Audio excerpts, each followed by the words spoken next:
Yo, what's going on, family? It's your boy Big Mike right back at you with Make a Buck with a Truck podcast. And Freight Fridays is back at you. I apologize for not getting it dropped on Friday. Man, I worked hard last week, but I'm out here and we make sure we're going to get you this information, okay?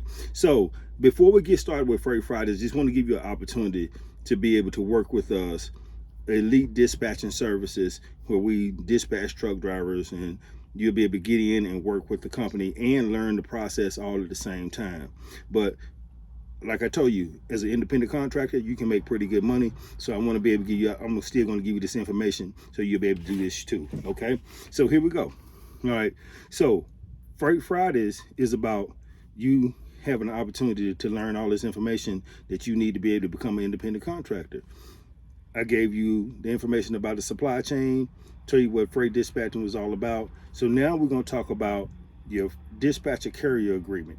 Okay, so the difference between the dispatcher carrier agreement and a broker carrier agreement is that it's strictly between the dispatcher itself and the carrier, and this is what makes sure you get paid.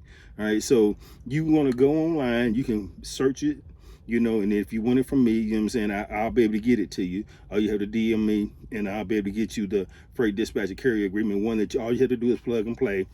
It's a template so you can put your name and company name and information in it. All right. So what it does, it keeps you from being sued. In this freight dispatcher carrier agreement, it's going to state that you are not responsible for load securement. You're not responsible for transportation of the load.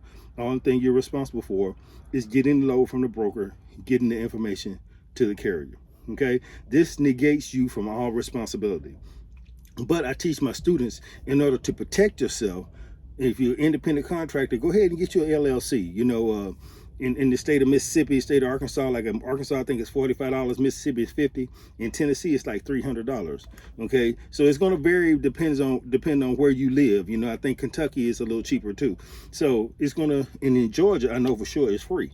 So you'll be able to go ahead and get you an LLC and be able to start your company up and just start your independent dispatching company. All right, and you're getting the information you need here in order to be able to do that. All right, so I tell you to do that in order to protect yourself, so you won't get in a situation where the carrier does something and you'll be responsible. Okay, because first of all, you got two levels of protection. You got your dispatcher carrier agreement, and you got your LLC to protect your personal assets as well. And you become a business owner at that time, at that point, and it totally removes you, put another level of protection between you and the carrier. Okay, so hypothetically, a carrier get out there and he make a mistake and somebody run up on him and he hurt somebody, then guess what? They can sue everybody down the line.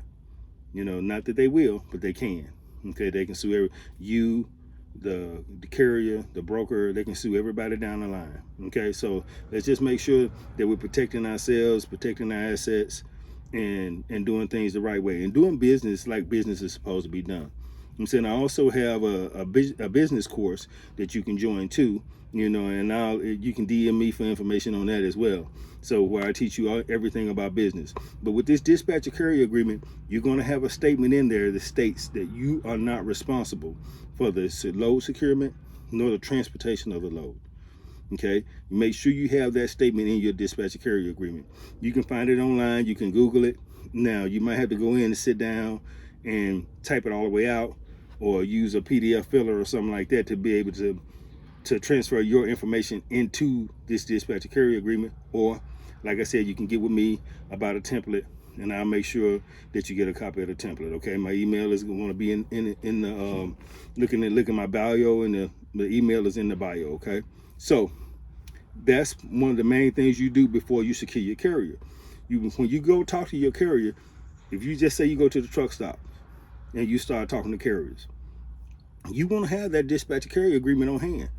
So, because if he says yes, you don't want to give him time enough to think about it. Okay, you want to be able to secure that asset ASAP. So you go ahead, give him a copy of it, let him explain it to him, get him to sign it, you sign it, and then you email him a copy. It's that simple.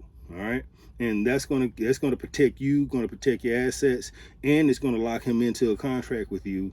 And you negotiate, and you even have it where you can write in the percentage that you're going to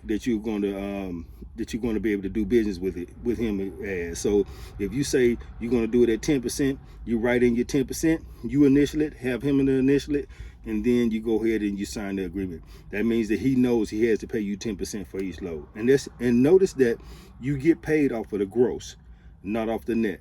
All right. I also have an invoice that I can send you to show you how to invoice your carriers. And what this does is that you send him an electronic invoice. He can pay it with his credit card, debit card, or however, or even he can send you a check or a money order if you take those. All right. But with this invoice is going to protect you and let you be able to keep up with your money. Okay. So you'll know what you owe in taxes and everything else. And if you have an EIN number 1099, then when he writes you a 1099 at the end of the year, you'll be able to claim that on your taxes. Okay. So just wanted to run that information to you. You know what I'm saying? Make a buck with a truck. Freight Fridays, here we are. You know what I'm saying? And I apologize about not getting the information out Friday because I ran hard last week. But this Friday, you know what I'm saying, we're going to have more information for you, and we're going to give you some strategies and tactics to be able to secure your first carrier. Okay. Hey, thanks a lot. Love you guys. Y'all have a good one. And we out. Make a buck with a truck.